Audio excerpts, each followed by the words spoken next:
A while ago, I received a requirement. They wanted to build a used car matchmaking system using a LINE official account as the interface, GOOGLE forms to collect requirements, AIRTABLE as the database, MAKE for automation, and CHATGPT for AI matchmaking. The features sounded simple: user submission, creating a case ID, a car inventory database, AI matchmaking, LINE notifications, and deal tracking. 6 features, 5 platforms. It sounded like something that could be built in no time. But the problem is, if you jump straight into configuring the platforms, creating AIRTABLE fields, and writing MAKE scenarios, you will quickly find yourself stuck halfway through. What format should the fields be? How do we encode the CASEID? How is the matchmaking weight calculated? When should notifications be sent? How do we sync data after a deal is closed? What if CHATGPT goes down? This is the classic build first, think later trap. When I receive a requirement, I always do one thing first, not opening any platform to start configuring, but asking myself 3 questions. First, whose problem is this system solving, and what is it? Buyers want to find the right car quickly without asking one by one. Dealers want their inventory seen by more potential buyers. Admins want to know if the process runs smoothly. Different roles want different things. You cannot satisfy everyone with a single logic. Second, where is the core value of this system? LINE is the entry point, GOOGLE forms for collection, AIRTABLE for storage, and MAKE for the pipeline. But the true core is the AI matchmaking. Without AI matchmaking, it is just a form, a database, and a notification bot. With AI matchmaking, it becomes a matching system. So, most design efforts should go into the matchmaking logic. For other parts, leverage existing platforms as much as possible. Third, if one link breaks, can the system still function? This is the most neglected issue in NOCODE architectures. With 5 platforms chained together, if any one fails, the whole workflow breaks. If the CHATGPT API goes down, can cases still be created? If LINE notifications exceed limits, how do we handle it?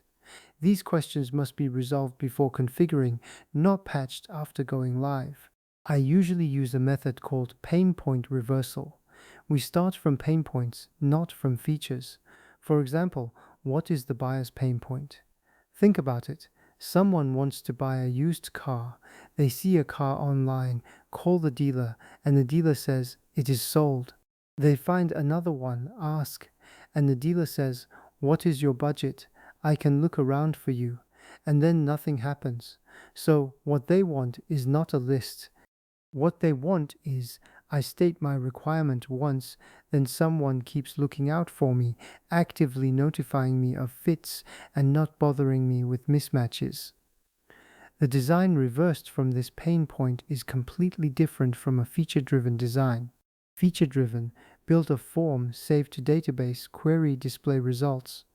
Pain point-driven, let the buyer say their need once, AI understands, auto-matches inventory, active notification. What is the difference? The difference is that the former is a tool, while the latter is a service.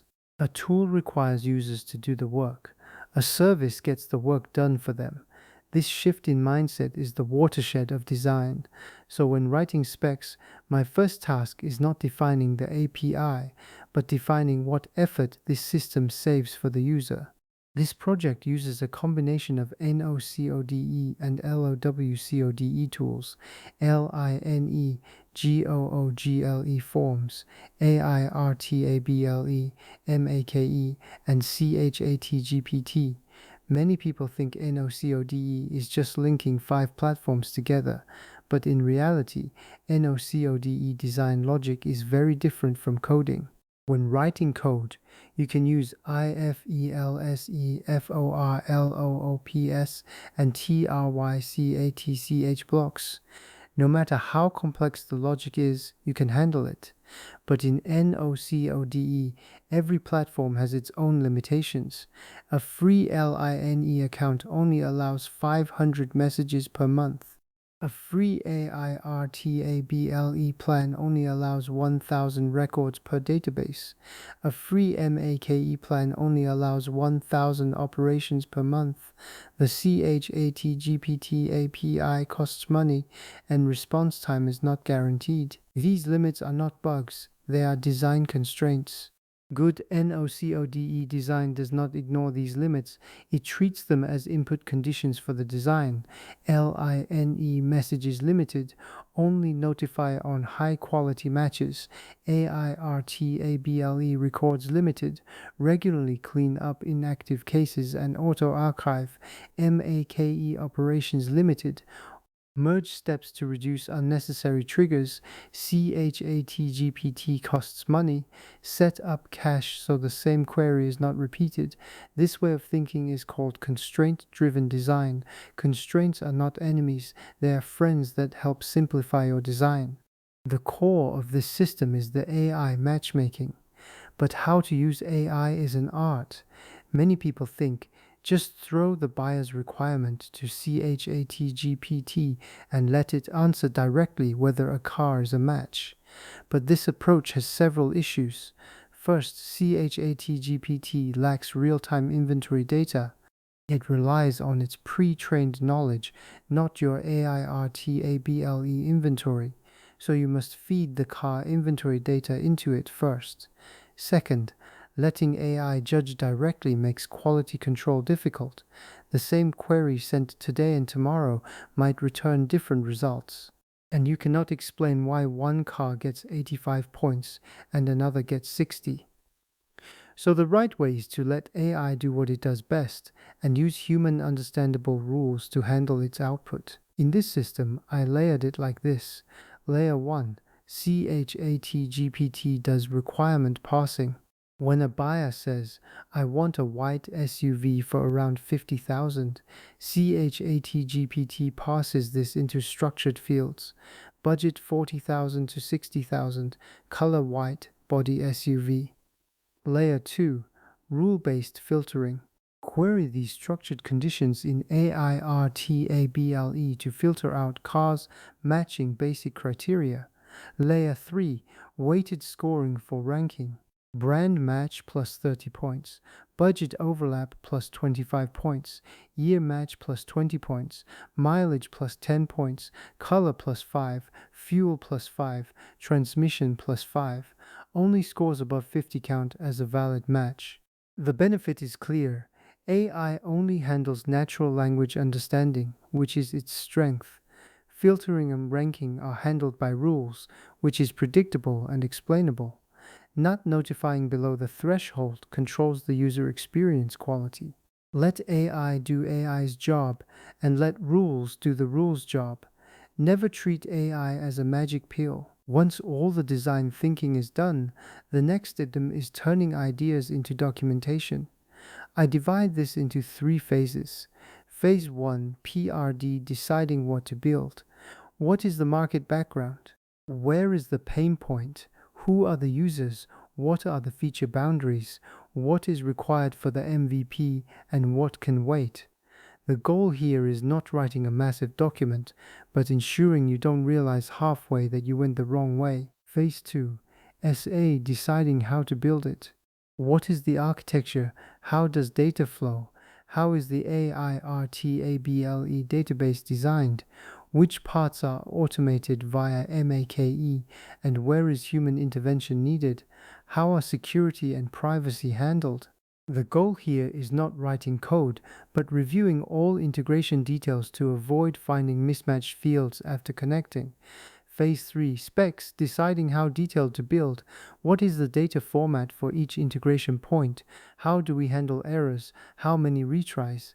How should the ChatGPT prompt be written? What are the enums and constant values? The goal here is to eliminate guessing during development. Whether building it yourself or handing it over, you can start immediately with this specification.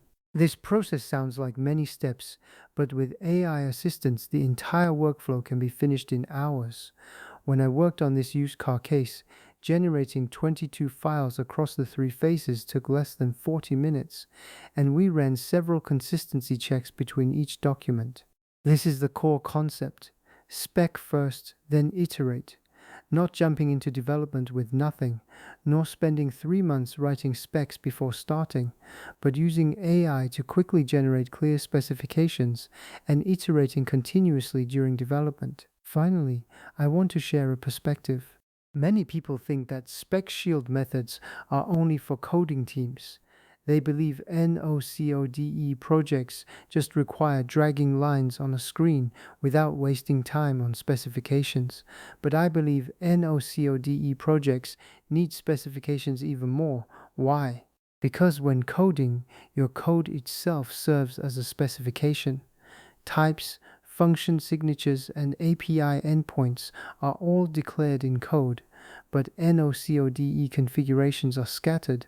LINE settings are in the LINE portal. AIRTABLE fields are in the AIRTABLE interface. MAKE scenarios are in the MAKE editor. ChatGPT prompts are in the OpenAI playground. Without a single document linking them together, 3 months later you won't remember why you connected them this way. So the purpose of a specification document is never just to check a box, nor to satisfy a process. It is the record of your own design thinking. It is an account to your future self. Whether writing backends in Python, dragging interfaces in Bubble, or mapping flows in MAKE, first organize chaos into specifications, then validate reality through iteration. This applies to any tech stack. Next time you receive a requirement, try not to rush into opening any platform to configure. First ask yourself 3 questions. Whose problem is this solving, and what is it? Where is the core value? What if it breaks? Think these 3 questions through, and your next steps will be far more stable than others. This is not waterfall. This is professionalism. I am your host. See you next time.